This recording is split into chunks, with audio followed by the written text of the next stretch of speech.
Hey, Max. Hello, Becca. So you and I went to a bar in downtown Manhattan when it was still extremely cold out, and we went to talk to people about the gender pay gap. We wanted to hear what the average person on the street has to say about this stuff. One of the first guys we talked to works for the state of New York. At first, he told us he believed in the pay gap and even saw it in one of his previous workplaces. But then, after talking to him for a little while, he told us what he really thought. From what I could see in my current position, if there's a gap, it's not 20 cents on the dollar.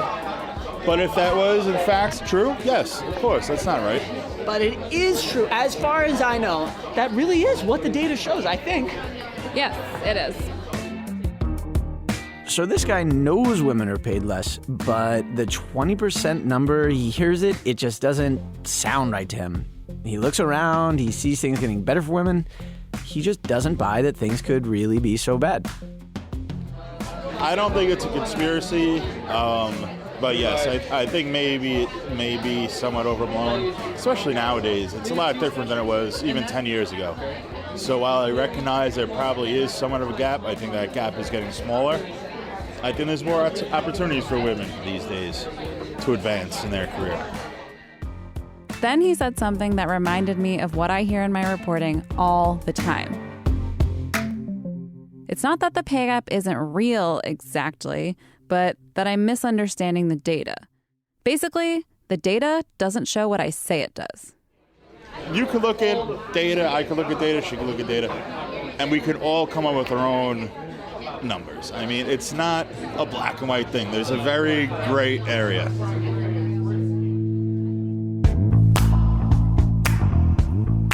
When you look at the world, we're 50% of the population. Like, where is our place? Like, where is our value? Women deserve equal pay for equal work. As a woman, we almost put this gender bias in ourselves.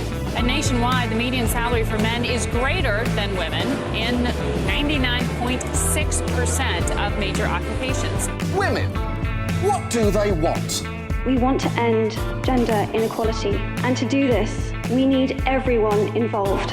Well, actually, it's the feminists, celebrities, and politicians spreading this wage gap myth who have the math problem. Ginger Rogers did everything that Fred Astaire did. She just did it backwards and in high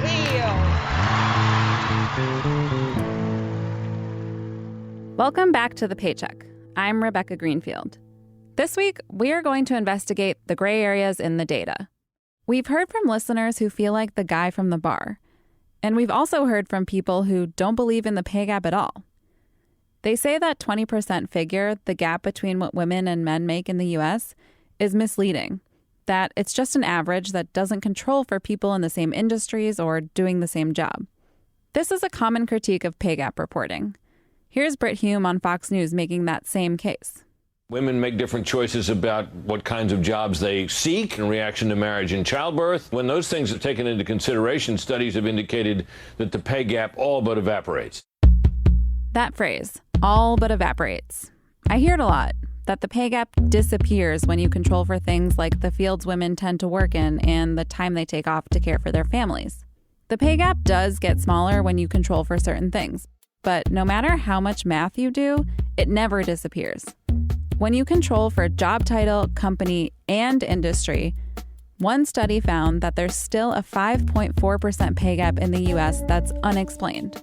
We know pay discrimination is still happening, and that's not right or fair. But I also want to talk about another part of this argument, that women make choices to focus on family rather than work, and that's why we earn, on average, 20% less than men. Is that what's really happening? The research does show that women start off at near parity with men in their careers, but after having a kid, the gap widens. Is this because women are choosing parenting over working in high-paid jobs because that's what they value? I think that it's a more complicated story than simply that women value family more than careers. I think the whole workplace is really set up so that it's harder for women to be parents than it is for men. That's Robin Ely. She's a business administration professor at Harvard, and she recently co-wrote an article with Kathy Tinsley, a management professor at Georgetown, called What Most People Get Wrong About Men and Women. When she talks about how the workplace is set up better for men than women, she's partly talking about the rigid 9-to-5 workday and how that makes it harder to, say, pick up your kids from school. It's challenging for anyone, regardless of gender, to work a full-time job and take care of kids. But we expect women, more than men, to make it work. And to make it work, women shift to jobs with fewer demands, flexible schedules, or telecommuting options. The culture is telling them that once you become a mother, to be a good mother, you really need to take those accommodations. Whereas for men, it's saying, you really shouldn't take those accommodations because your role is as the breadwinner. So men tend to ratchet up after they have kids, and women will be more likely to ratchet back. So the culture and the organization interpret what people should be doing once they have children. This idea that we expect women to do less at work when they have a child and men to do more, it shows up in the data. Women's earnings decrease 4% for every child she has. Men's earnings actually increase 6% when they have kids. These are known as the motherhood penalty and the fatherhood bonus. And even when men and women both act the same at work, the stereotypes we have about women can hurt their earnings. Here's Kathy Tinsley, Robin's co-author. So when somebody is absent from a meeting, there's oftentimes uncertainties about why that is occurring, right? You don't have perfect information in corporations about what everybody is doing all the time. And what happens is when you have imperfect information, your brain doesn't really like that imperfect information, and so it fills in that imperfect information with assumptions, with educated guesses about what that missing information is. And people use gender stereotypes as a way of helping them fill in missing information. And so what can happen in any meeting where a man may be absent, the assumption is more likely to be, he could be at another client meeting, or he, had some emergency come up that was also work-related, right? Whereas if a woman is doing it, it would be more likely to be a family-related assumption. So even if women and men do the same things at work, we imagine a woman's work is suffering because of her family, whereas we don't assume the same thing about a man. Then there's that other point that pay gap skeptics make, that women make different choices about what kinds of jobs we seek. As we've talked about on the show before, women do tend to work in jobs that pay less, like teaching and secretarial work. Last week, we showed you that those jobs pay less because women do them. But is working in these jobs always a choice? Take technology.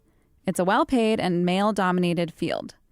If women aren't rising to the top or succeeding as coders and engineers, some people say it's because they're just not interested in it or not good at it. And that feeds into this general idea that women don't have the aptitude for math, coding, or other skills that happen to lead to high-paying jobs. We're just choosing jobs, lower-paying jobs, that we just happen to be suited for. Well, there's a couple of things that are going on there. The first is, are women as good at math as men? And the answer there is yes. Shelby Hyde has been doing research for decades, and all of her research shows that the gap between men and women in math ability is small to negligible. You could call it trivial. Then the question becomes, well, if there aren't any inherent differences between men and women in math ability, then why is it that women aren't entering some fields and men are entering them? One theory that Robin brings up is that those fields, they aren't hospitable to women. That's where you have to look into the context. What is it that men and women experience in the workplace, and are they given the same opportunity to thrive? That question. Are women given the same opportunity as men to thrive? We know that women and men do have different experiences at work. Like, women experience much higher rates of workplace harassment. And that actually pushes them out of the highest paying jobs in fields. Research has found that when women get harassed, they go to safer jobs.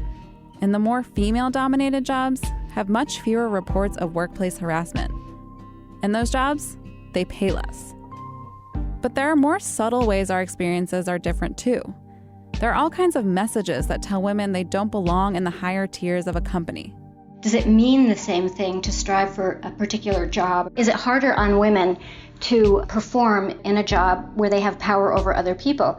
Probably, because the stereotype is that women aren't supposed to want to have power, they aren't supposed to want to be ambitious. And so it's just harder to live in those jobs. When we talk about the gender pay gap, we're not talking about people in power, mostly men, conspiring to pay women less. There's no grand conspiracy, just a bunch of systems that don't work well for professional women because they were never designed to.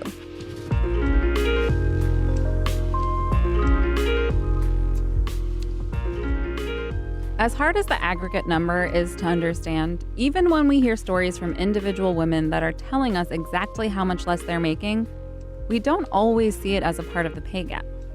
Our next story is about a time a woman pointed out something that seemed unfair, and the world came back at her with a million reasons why she can't be mad about it. Earlier this year, comedian and actress Monique went public about a salary negotiation with Netflix that went south. She said she was offered way less to do a comedy special than what famous men and white women had been paid. She asked her fans to do something kind of major: boycott Netflix. Her story went viral, but not in a good way. People didn't rally behind Monique like they've rallied behind other women in Hollywood. They told her she didn't deserve more money. To say what kind of reactions was I expecting, I wasn't expecting the reaction of, oh, we'll just do it because Monique said it. I was expecting for us to research what it is that I'm saying. Jordyn Holman spoke to Monique about her experience. On January 19th, Monique posted a video on Instagram. This was not a typical Monique post. Her feed is mostly clips of her working out and dancing or promoting the podcast she does with her husband, Sydney. Most of the time, she starts her videos with, "Hey, my babies." On that Sunday, she went off script. Hey, my loves. I am asking that you stand with me and boycott Netflix for gender bias and color bias. I was offered a $500,000 deal last week to do a comedy special. However, Amy Schumer was offered $11 million, Chris Rock and Dave Chappelle $20 million. A popular fan revolt from Netflix didn't happen. The general reaction was not pro-Monique. In blog posts and tweets, comedy fans were skeptical about the comedian's call to action. Words like delusional, loudmouth, and ignorant were being thrown around. A few people defended Monique, but most said she was basically stepping outside of her lane. Here's Tony Rock, Chris Rock's brother, talking to TMZ. She's calling it color bias and gender bias, in her words. No, I don't believe that. Monique ain't been on stage in how long? She's been on stage in a long time. Before the Parkers, yeah. Yeah, and you I thought it was especially interesting that people were reacting like this to Monique at the start of this year, which was also at the height of the Me Too movement. The public was learning that other big-name actresses like Michelle Williams and Claire Foy from the Netflix series The Crown were paid less than their male co-stars. But the audience response to those Hollywood pay gaps was very different. People got really mad about it. Claire Foy even ended up getting back pay. I talked to Monique about all of this in March. Hello? Hi, this is Jordyn. Hey, Jordyn, how you doing, baby? It's Monique. Good, how are you today? I'm wonderful, sis. I'm so glad. I asked her if she was surprised that people seemed to respond differently to her pay gap than those other actresses. It didn't surprise me. Because of what the package looks like in Monique, it's a problem. And those two sisters that you named, they're white women, correct? Yes. Right. So when our white sisters say, listen, this is not right, we listen, and we should. And we should. Now, if I'm a fat black woman, so people are really looking at me like, have you lost your mind? You should just be grateful they let you in. Because you got 3 strikes going against you. You a woman, you black, and you fat, and you want to take a stand? Girl. Monique is one of the most famous black female comedians in America. But even before this Instagram post, she has always been the type of celebrity that you either love or hate. She has a huge personality, and her comedy isn't for everyone. Black women don't give a f***. We don't give a f***. We don't give a f*** about shit. We don't give a f***. We don't give a f***. Girl, you going to work tomorrow. that job.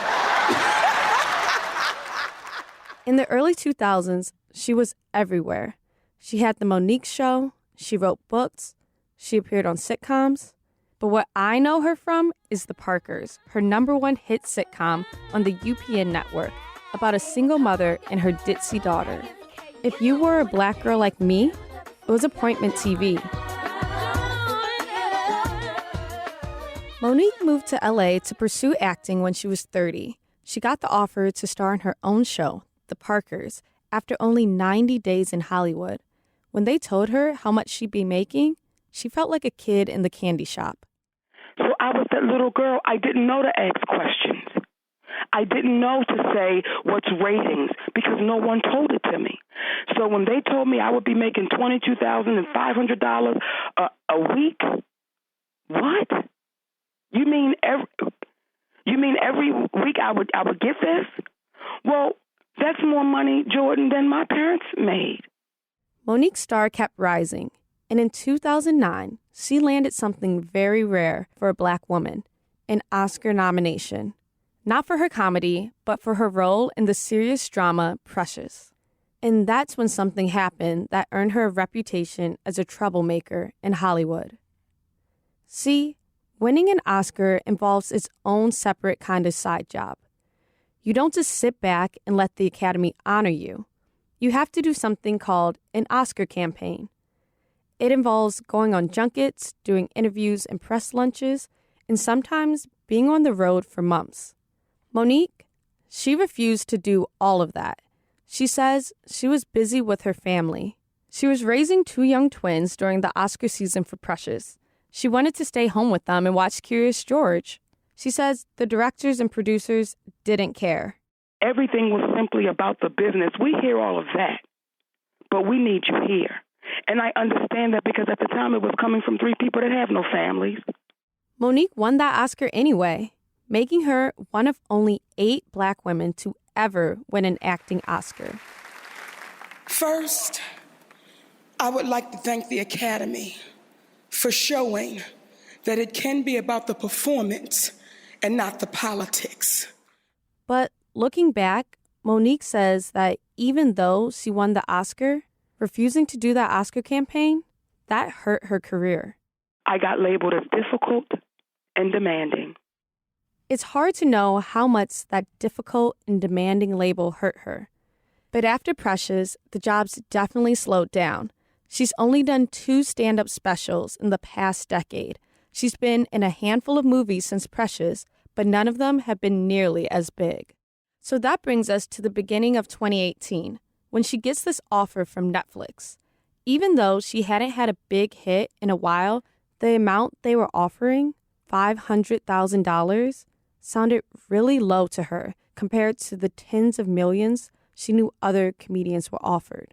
She says that her team, which includes her attorney Ricky Anderson and her husband Sidney Hicks, who is also her manager, had to fight to even get Netflix VP Robbie Praw on the phone to talk about the offer.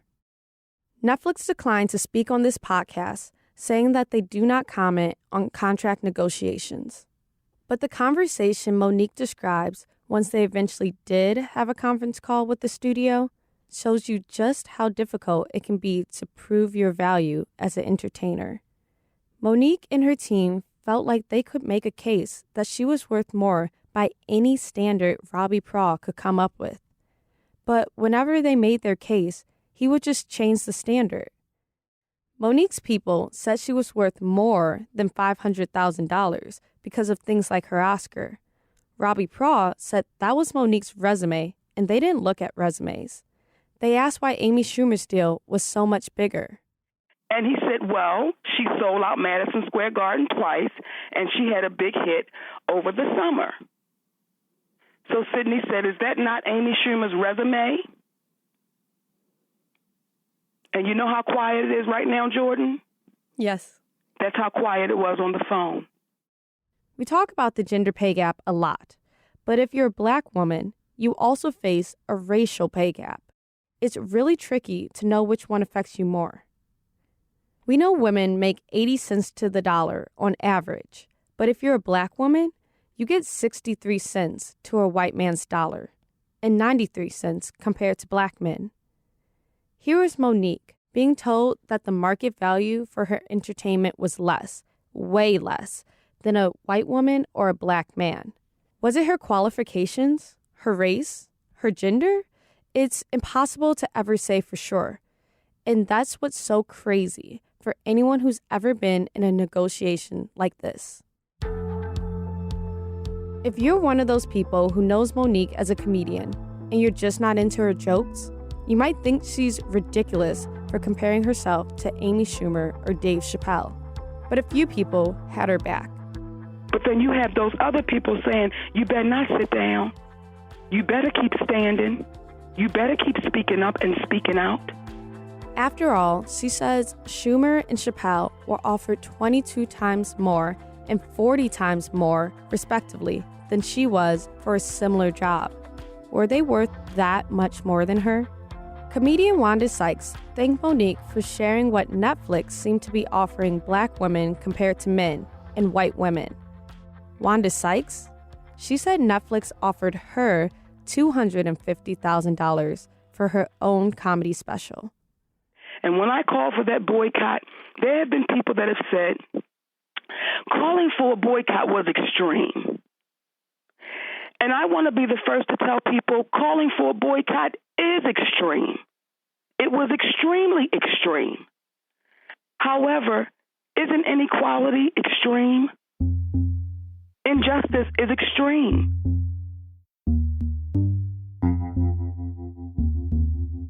Some people might hear Monique's story and say hers was obviously not a case of discrimination. She'd barely worked in comedy since the Parkers, and some just don't find her appealing. But take the reasons why she hasn't worked and why she's not always appealing. Her gender, her race, and even her size are all part of it. That's how a lot of the gender pay gap plays out. Women make less than men for what seem like innocent reasons. But when you dig deeper, the real reasons have everything to do with the fact that they're women. Next week on The Paycheck, we'll go to a country that thinks it knows how to fix the pay gap. How? By forcing big business to come clean. Thanks for listening to The Paycheck. If you like the show, head on over to Apple Podcasts and rate, review, and subscribe. We appreciate all feedback, even those one-star reviews from people who don't believe in the pay gap. This episode of The Paycheck was reported by Jordyn Holman, Max Abelson, and hosted and reported by me, Rebecca Greenfield. It was edited by Francesca Levy and produced by Liz Smith. We also had help from Magnus Henriksen, Jillian Goodman, and Janet Paskin. Our original music is by Leo Sidran. Carrie Vanderyacht did the illustrations on our show page, which you can find at bloomberg.com/paycheck. Francesca Levy is Bloomberg's head of podcasts.